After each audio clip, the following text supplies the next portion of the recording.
북한은 이번 김정은 국무위원장의 러시아 방문에 군부 실세들이 대거 수행하고 있다고 밝혔습니다.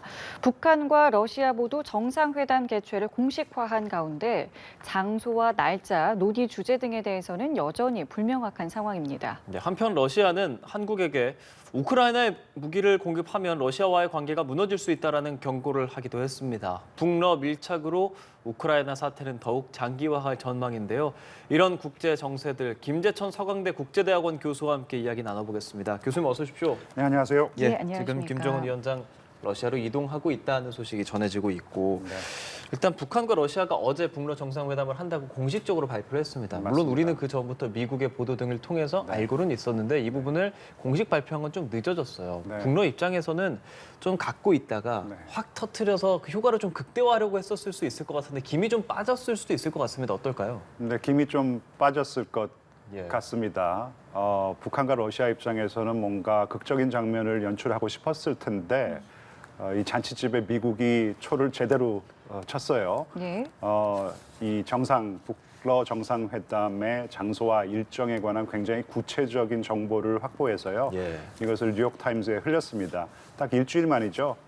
지금 북한과 러시아는 사실 일주일 동안 긍정도 부정도 하지 않은 상황이었었는데 그래도 역시 정상회담을 원한대로 진행하는 것이 득이 된다고 생각해서 북한과 러시아 양국 모두 어제 정상회담이 열릴 것이라고 확인해 줬습니다. 지금 열차로 블라디보스톡으로 이동하고 있다라는 지금 뭐 정황이 다 포착된 상황이고요. 확실히 김이 좀 빠진 상황인데 네. 정상회담을 하는 것이 양국의 이익에 합치된다고 생각했기 때문에 진행하는 것 같습니다. 예, 지금까지 전해진 소식은 하산역에 도착해서 환영식을 했다까지예요. 네. 그럼 그 이후가 지금 어떻게 돼 있는지가 네, 상당히 네, 좀 네. 궁금한데요. 네, 어떻게 네. 좀 생각해 볼 수 있겠습니까? 일단 지금 동방경제포럼이 열리는 블라디보스토크에서는 정상회담이 개최되지 않을 것이라고 러시아 측에서 확인을 해줬습니다. 예. 일단 김정은이 이 다자 회의에 참석하는 것을 끔찍이도 싫어합니다. 그런 부분이 작용했을 것 같고요. 그리고 지금 푸틴이 동방경제 포럼에 참여하려고 오늘 아마 블라디보스토크에 도착을 했을 텐데 네. 푸틴 입장에서는 일단 동방경제 포럼에 집중해야 되는 부분도 있을 것 같고요. 그래서 오늘보다는 내일 오늘 깜짝 만남이 있을 수는 있지만요. 네. 회담을 한다면은 이 동방경제 포럼이 내일 폐막하니까 내일 개최될 가능성이 높지 않을까 조심스럽게 좀 예측을 해보고요. 장소에 있어서는 블라디보스토크에서 정상회담이 개최가 되지 않는다면은 하바로브스크죠. 네. 김정은 그러니까 아버지가 방문했던 하바로브스크에서 개최를 한다든지 또는 이 러시아의 우주기지가 있는 이 보스토친이라는 지역이 있습니다. 예. 보스토친이 우주기지에서 정상회담을 개최할 수 있다. 양 장소 모두 다 좀 상징성이 크기 때문에 양 장소 어디에서 정상회담을 개최하더라도 크게 놀랄 일은 아니라고 생각합니다. 일각에서는 북한의 선두 지도자들처럼 전용 열차 타고 시베리아 횡단 열차에서 네. 모스크바에 방문을 하는 장면도 연출할 수 있다. 그것도 좀 상징성이 있다라는 이야기도 좀 있던데 어떻게 네, 생각하세요? 지금은 모든 일정을 정말 비밀리에 붙이고 있는 상황이기 때문에 알 수는 없지만 모든 가능성이 열려 있는 상황이죠. 말씀하신 대로 아버지가 그랬듯이 이 시베리아 횡단 철도를 이용해서 모스크바를 방문하는 것도 가능은 할 것 같은데요. 근데 좀 한 가지 감안해야 할 사항이 지금 예. 러시아가 전쟁 중이라는 것이죠. 전쟁 중인데 김정은이 와서 이렇게 누비고 다니고 그러면은 경호 문제도 있을 것 아니에요. 모스크바에 도착을 한다 그러면은 또 경호 문제 그다음에 대대적인 환영 행사를 개최해야 되는데 이게 조금 부담스러울 수도 있고 김정은 입장에서도 지금 북한의 국내 상황이 녹록지 않은 그런 상황이기 때문에요. 네.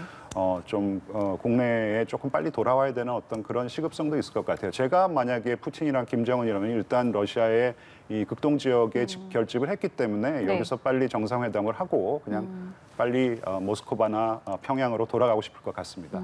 수행 중인 인물들도 공개가 됐는데 네. 그 면면을 좀 봤을 때 이번 회담에서 어떤 것들을 좀 원하고 있다고 좀 볼 수 있을까요? 네, 특히 그 수행하고 있는 리병철이죠. 리병철은 군부 실세, 그다음에 무기 거래도 깊숙하게 관여하고 있는 것으로 지금 알려 있어요. 그러니까 네. 수행 단원의 면면을 살펴본다면은 네. 이번 정상회담의 목적이 무기 거래를 최종적으로 성사시키고 싶어 한다라는 것을 저희가 예측해 볼 수 있고요. 뭐 네. 러시아는 지금 뭐 포탄과 탄약이 굉장히 부족한 상황이고요. 그다음에 그에 대한 반대 급부로 지금 북한은 러시아의 핵심 군사 기술을 전수받고 싶어하는 그런 상황입니다. 예, 김정은 위원장이 러시아로 출발하는 그 장면, 사진 같은 것들이 뭐 환송하고 이런 것들이 조선중앙통신 그리고 노동신문에 공개가 됐는데 노동신문 같은 경우는 북한 주민들이 보는 그런 신문이잖아요. 맞습니다. 이렇게 대대적으로 네, 공개하게 네, 된 네. 것은 어떤 의도라고 봐야겠습니까? 뭐 지금 북한 주민들의 삶이 좀 어렵지 않습니까? 먹고 사는 게 상당히 어려운 문제인데 그럼에도 우리 이 최고 존엄이 해외 방문을 하는 이유는 우리의 나라를 더 강하게 만들려고 하는 것이기 때문에 우리가 적극적으로 지지를 해야 된다. 뭐 이런 보도를 통해서 대대적인 보도를 통해서 최고 존엄에 대한 지지를 더 좀 도출하려는 그런 의도가 아닐까 생각합니다. 네, 만나기 전부터 이 만날 것이다, 또 만난다면 어떤 동선으로 갈 것이다가 다 공개된 네. 상황에서 어쨌든 지금 열차를 탔고 네, 지금 네. 뭐 이미 도착을 했을 수도 있고요. 맞습니다. 정확한 상황은 모르겠습니다만은 열차를 타고 노출된 동선을 그대로 간다. 이거를 위험을 감수하고 갔다고 볼 수도 네. 있을 것 같고 반대로 네. 자신감이 있다고도 생각을 해볼 수 있을 것 같아요. 맞아요. 어떻게 네. 좀 해석할 수 일단 있을까요? 뭐 비행기가 훨씬 더 위험하니까요. 비행기를 타고 가는 옵션은 뭐 제외를 한 것 같고요. 네. 그렇다면은 열차로 가는 수밖에 없는 것이죠. 낮에 가는 것보다는 밤에 가는 것이 더 안전하다고 생각했기 때문에 그래도 밤에 가는 것 같고요. 늘 그래 왔지 않습니까? 그렇죠. 근데 너무 늦게 가고 있어요. 지금 보니까요. 그런 이유는 이게 또 방탄 열차입니다. 그래서 무거워요. 무겁기 때문에 좀 천천히 가고 있는 부분도 있고 그다음에 워낙 북한의 철로 상황이 열악한 상황이기 때문에 또 천천히 가는 게 있고 또 국경을 넘어가서는 한번 쉬어야 됩니다.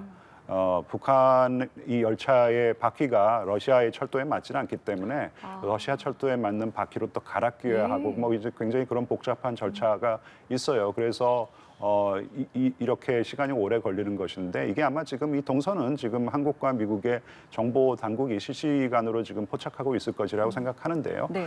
실제로 뭐 이 열차에 대한 공격을 감행하지는 않을 것이라고 생각을 하겠죠. 감행을 한다면 어떻게 보면 이제 세계 대전을 의미할 정도의 큰 군사적인 위험을 감수해야 되는 것이기 때문에 그렇지만은 조금 마음은 좀 불안할 것이고요.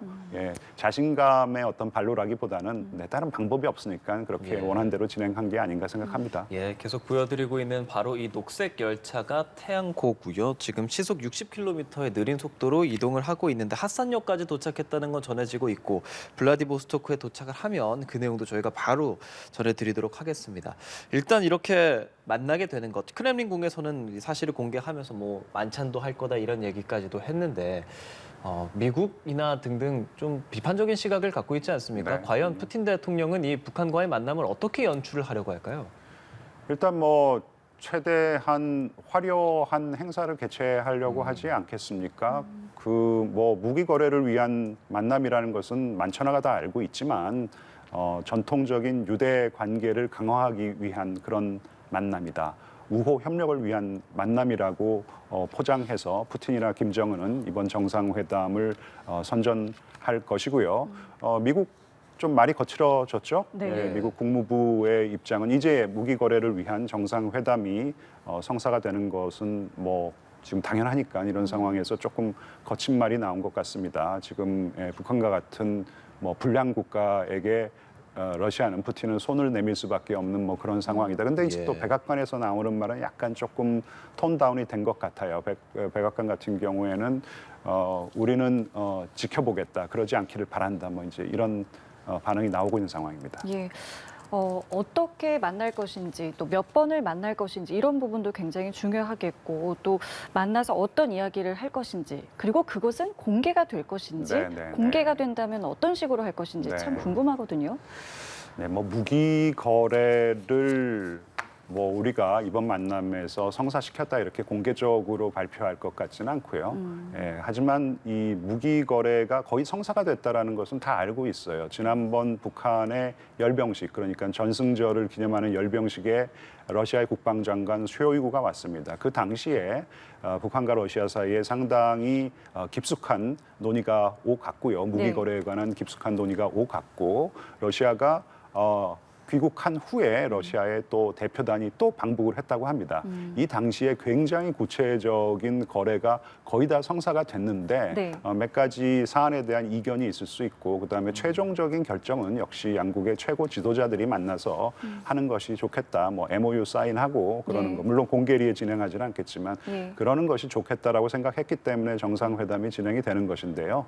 정상회담의 어떤 이 형식은 철저하게 양국의 우호 증진, 전통적인 협력 강화 뭐 이런 식으로 포장해서 전 세계에 선전하지 않을까 싶습니다. 어디까지 그 내용을 공개할지는 모르겠지만 회담 이후 회견은 하게 되잖아요. 네네. 4년 전으로 돌아갔을 때는 네. 푸틴 대통령만 이제 마이크 앞에 섰단 말이에요. 네네네. 이번에는 좀 달라진 모습? 그러니까 김정은 위원장이 더 전면으로 나설 가능성도 있다고 보십니까? 그래서 김정은 역시 약간 은둔형 지도자이기 때문에요.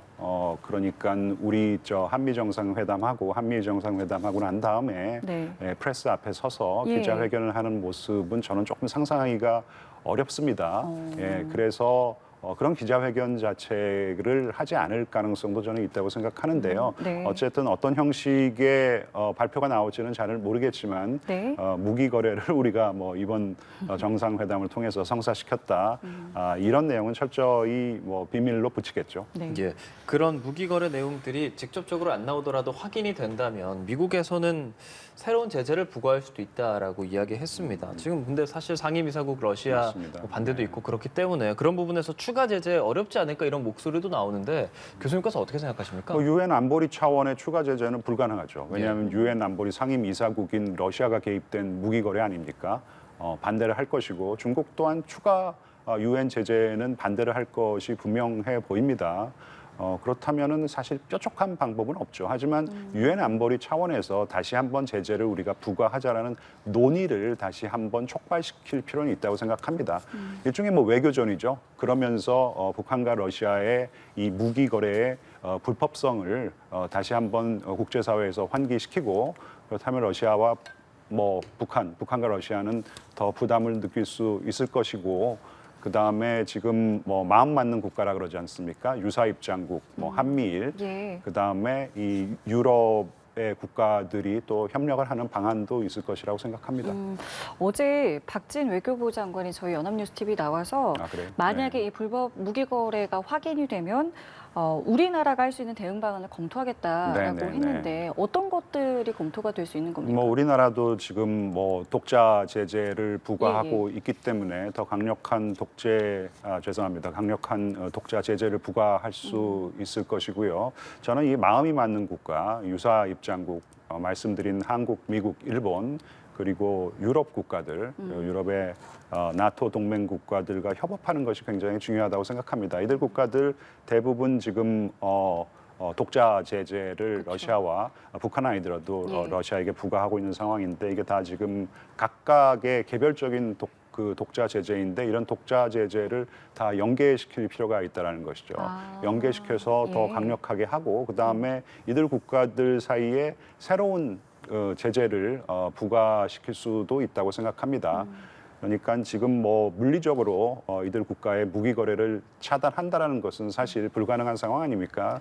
어떻게 보면은 뭐 전쟁을 감수해야 되는 것이기 때문에 물리적으로 차단을 하는 것이 불가능한 상황에서 아까 말씀드렸던 외교적으로 계속해서 이런 불법성에 대해서 환기를 시키고 더 많은 국가들이 이런 규탄 대열에 참여할 수 있도록 유도하는 것이 중요할 것 같고요. 네. 그다음에 기존의 유엔 안보리 제재를 더 촘촘하게 잘 이행할 수 있도록 유사 입장국이 협력을 하고요, 협업을 하고 그다음에 각각의 이 제재들을 연계시켜서 구동할 수 있는 그런 방안에 대해서 박진 장관이 말씀하신 것이 아닐까 생각합니다. 예, 이렇게 북러 만남이 더 주목되는 것 아무래도 우크라이나 사태와의 연관성도 생각해 볼 수 있을 것 같은데 러시아 외무부 국장이 한국이 우크라이나에 대한 무기를 지원하면 네네. 관계가 안 좋아질 거다 이런 말들을 좀 했습니다. 어떻게 네네. 들으셨어요? 그 내용들을?